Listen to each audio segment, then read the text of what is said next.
Halo semua, perkenalkan nama saya Afni Sonya Tampubolon. Saya dari Fakultas Teknik Industri, kelas 2A NPM 251010019. Nah, di sini saya akan membahas tentang tugas UTS, yaitu yang pertama cara mengatasi identifikasi jenis kegagalan. Jenis kegagalan yang terjadi adalah fraktur getas, kegagalan getas, yang dalam kasus spesifikasi ini sangat berhubungan dengan kegagalan kelelahan material. Yang kedua itu ciri-ciri kegagalan berdasarkan sifat mekanisme material. Deformasi plastis sangat kecil, hampir nol. Plastis sangat kecil, material tidak mengalami pergeseran bentuk atom, yang berarti sebelum putus atau menunjukkan rangsangan putus yang rendah, material mampu menahan beban statis tinggi, namun kurang mampu menyerap energi atau menahan beban dinamis berulang tanpa pecah. Dan yang ketiga itu adalah hubungan struktur atom dan jenis kegagalan, di mana baja karbon memiliki struktur kristal kubus berpusat pada badan atau BCC. Struktur ini memiliki jumlah bidang dan arah geser yang terbatas pada suhu ruang atau kondisi kerja.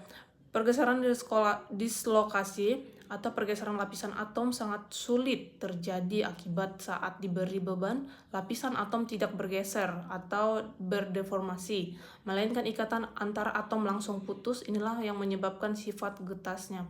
Semakin tinggi kadar karbon, semakin banyak senyawa besi karbina atau Fe3C yang terbentuk. Senyawa ini sangat keras namun sangat getas, menghambat pergerakan atom dan membuat struktur makin rentan pecah.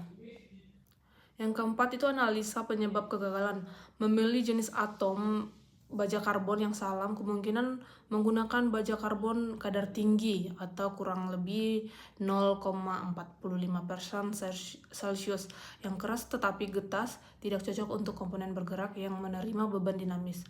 Dan struktur mikro tidak seragam, adanya butiran kristal sangat kasar dan sangat getas akibat proses pembuatan pemanasan yang salah. Dan yang kelima itu ada evaluasi ketepatan pemilihan material, di mana pemilihan baja karbon dalam kasus ini dinilai kurang tepat. Baja karbon memang murah dan kuat menahan beban statis, namun sangat rentan terhadap kelelahan dan memiliki ketangguhan rendah. Komponen seperti proses mesin bekerja dengan beban dinamis, berputar terus-menerus, dan butuh ketahanan tinggi terhadap patah material. Yang dibutuhkan harus punya keseimbangan kuat, tapi cukup ulet dan tangguh.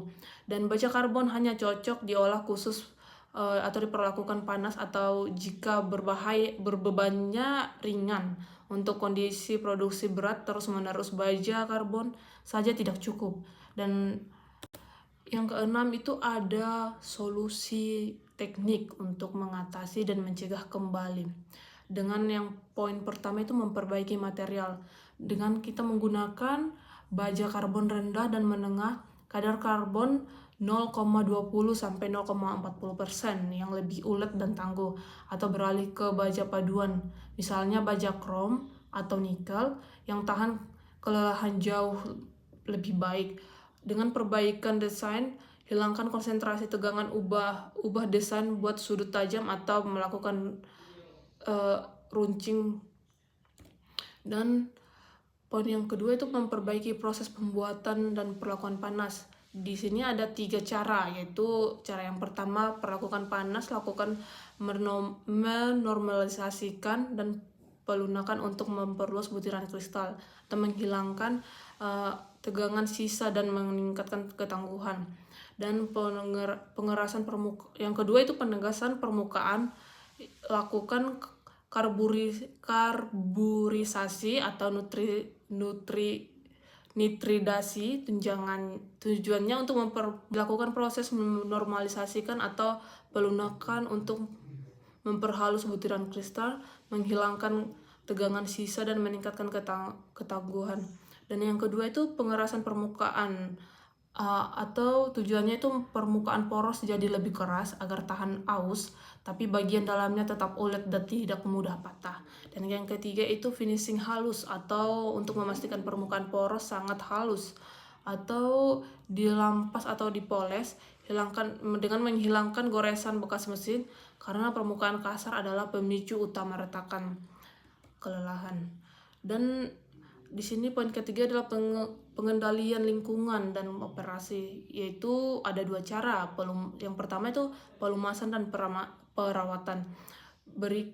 Diberikan pelumas yang cukup agar tidak ada gesekan berlebih dan lindungi dari korosi. Yang kedua itu pemantauan berkala, di mana cek kondisi poros secara rutin untuk mendeteksi retakan dini sebelum menyebabkan kerusakan besar. Oke, baik, sekian dari hasil video saya. Di sini saya mengucapkan banyak terima kasih. Jika ada perkataan atau pengucapan yang salah atau yang kurang mengenakan, saya mohon maaf. Terima kasih.